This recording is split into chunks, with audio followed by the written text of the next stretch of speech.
Hey now guys, what is happening? I am back with another book about 2 days after the Spider-Man Volume 10 review, which by the way, I want to say, because someone commented that they were sorry that I didn't enjoy it.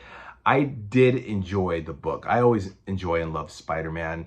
I just wasn't too keen on the corny, cheesy thrills that Len Wein decided to throw at us in this particular volume. The villains, the characters, Stegron, the Dinosaur Man, and Rocket Racer, and Big Wheel, the Big Wheel, and the Spider Squad. I mean, check out the book, guys. You'll know what I mean. It's a fun read. You know, you can't go wrong with Spidey. I do love Spidey, but I could do without the 70s cheese.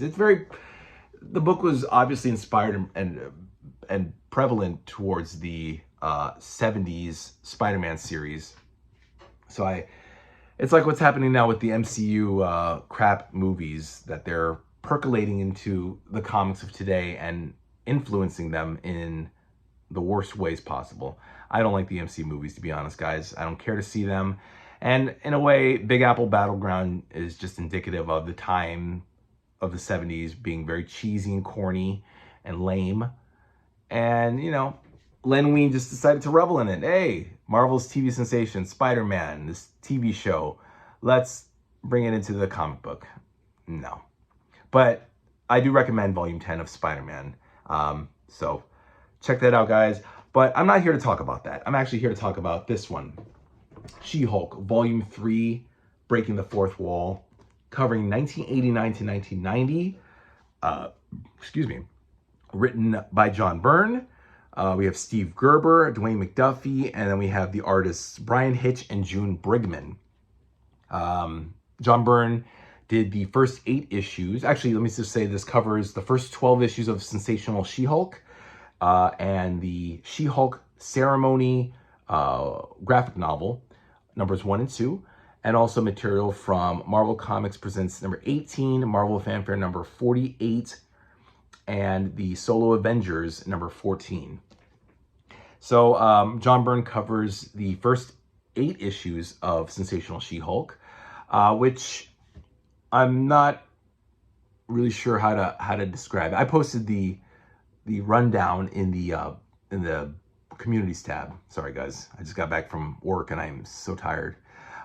So check that out if you guys want to know what happened in each issue. Because I can't really tell you guys. This is probably like the zaniest bunch of stories ever. It's basically a comic book. They took She-Hulk from the Avengers.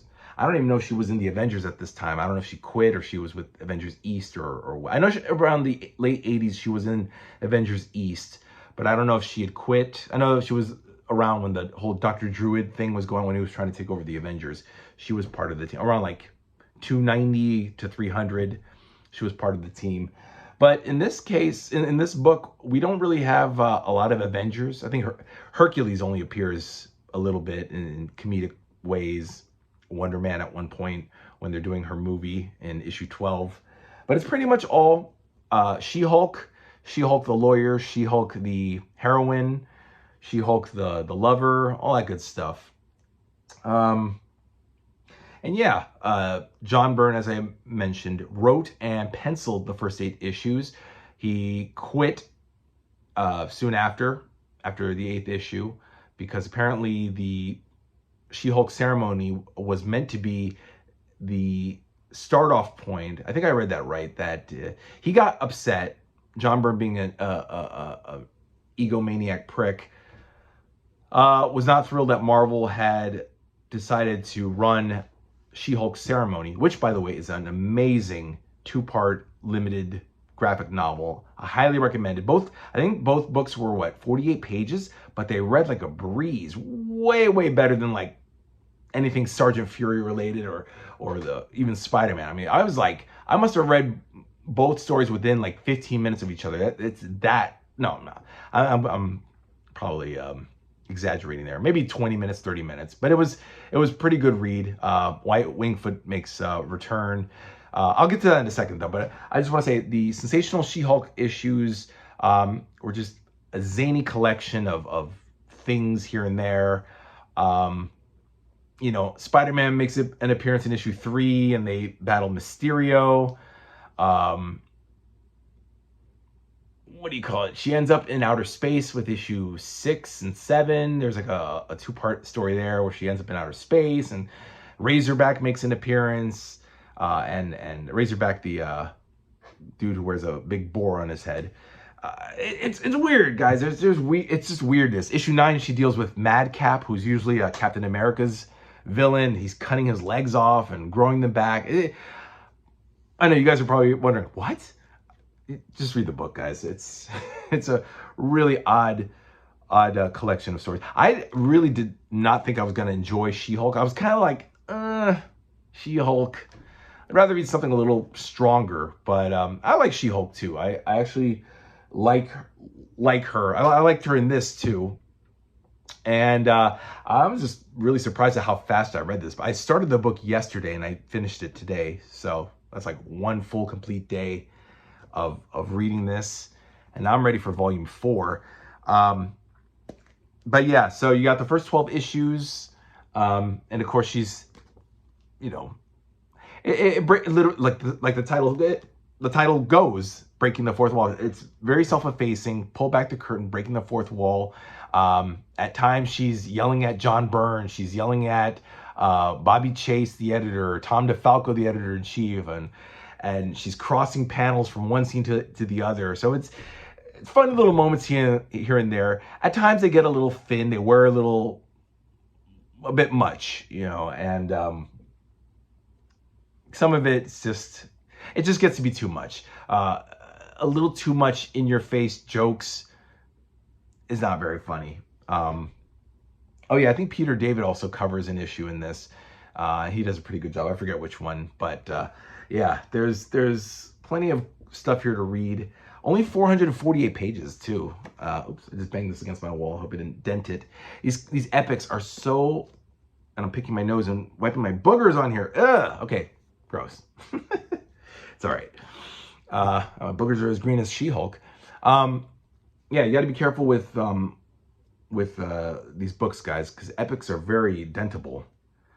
Okay, so anyway, back to this. So, yeah,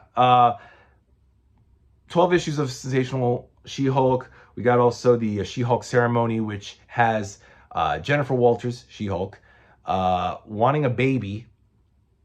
So she goes to Wyatt Wingfoot and says, hey, how would you like to be the surrogate of my baby? And he's like, what? Let me think about that. So then he thinks about it and he's like, and then, so the Thing, Ben Grimm, says, you know, you should propose to her. And so Wyatt does. Wyatt is like, hey, Jen, do you want to marry me? And she's like, yes. So Wyatt brings She-Hulk to his reservation in Oklahoma and introduces her to his family, his grandmother, his sister, not his mom and dad. I don't know what happened to them, but just his sister and his grandmother. And there's this guy, what's his name? Carlton Beatrice. What a horrible name. Beatrice. His last name is a girl's first name. And he's trying to run the people of the reservation out. The Kiwazi, that's the name, the Kiwazi tribe. But then he needs this basket that was given to She-Hulk in order to attain this power to steal everybody's soul on the planet. Aren't they all like that, guys? I mean, seriously. So they eventually come together and eradicate this guy, you know, but all it takes is like this little basket, this mystical basket. And this guy, Carlton, he's Carlton Beatrice, he's like a CEO of Carlton Industries, and he's also a mystic shaman, you know, but he's a white guy too. He's not even Indian. I don't think he is. They drew him as a white guy. And that was written by Dwayne McDuffie, who sadly passed away, and June Brigman. She did the penciling. And we have also Brian Hitch. What did Brian Hitch do? Oh, I think he did Marvel Fanfare. He did the Marvel Fanfare. And Steve Gerber. Steve Gerber, one of my favorite writers. He was also a part of this. He did a couple issues of Sensational She-Hulk after John Byrne left. But overall, guys, it's a very quick issue. Again, 448 pages. I read this within a day of starting it. Yeah, She-Hulk basically does the Marvel Universe. Now it says here, she's done being savage. Now it's time to be sensational. That's what it says up there. And she's reading her own issue. This is, no, I'm sorry. She's reading the Hulk's issue, because by issue 2, she's fighting the Toadmen, just like her cousin Bruce, the Hulk, did. It's funny. She makes a lot of points about how, like, Doctor Doom appeared in issue 5 of Spider-Man and Fantastic Four, which is true. So she's probably going to get a doctor to fight with, probably Doctor Doom. And instead it's some dude named Dr. Bong. Bong, like smoking a bong. But it's actually like a bell bong, not a bong bong. And then issue 4, she makes fun of how, like, the Submariner appeared in Avengers number 4. Fantastic Four number 4, and Captain America appeared in Avengers number 4. So she's probably going to get some famous Golden Age hero in her 4th issue. And she does, which is the Blonde Phantom. If you guys don't know who the Blonde Phantom is, I don't blame you. She actually ends up becoming a supporting character, but she's much older now. Look it up, Blonde Phantom. She was a Golden Age superheroine, and now she becomes a She-Hulk cast member. D.A. Blake Tower is also in this. When she goes to court and works for him, of course, that doesn't work out eventually, and she is like, well, gee, what the fuck am I going to do now? That's pretty much it. There's a lot of guffawing in this volume. And unfortunately, it's sold out, I think. It's, not sold out, out of print. This came out like 2 years ago, too, 2022, and already you can't find it on the shelves. But do what I did, guys. And actually, I got this at a comic book store, like this comic book way out in the city that nobody probably ever goes to, and it was there on the shelf. And I bought it for $39.99. So that's that, guys. So now I'm going to move on, to, you guys see my underwear? Where are my undies? Moving on to volume 4, which came out last year, guys. This is the Cosmic Squish Principle, which is a really weird, fucked up title. Just hearing the word squish just doesn't sound right. I think we have Howard the Duck down there, which is pretty cool, and She-Hulk becoming Gray She-Hulk, becoming ugly as sin here. But I cannot wait to see it. And look at that, we get Spidey again. And that covers 1990 to 1991, my childhood. But I did not read She-Hulk. My older brother never collected She-Hulk. So, like everything else with the Epic Collection, I'm so excited to actually jump on board the She-Hulk bandwagon and catch up on some reading. And this is going to cover 13 to 30. So that's what, 17 plus 1. So that's 18 issues right there, 13 through 30, and material from Marvel Superheroes number 5.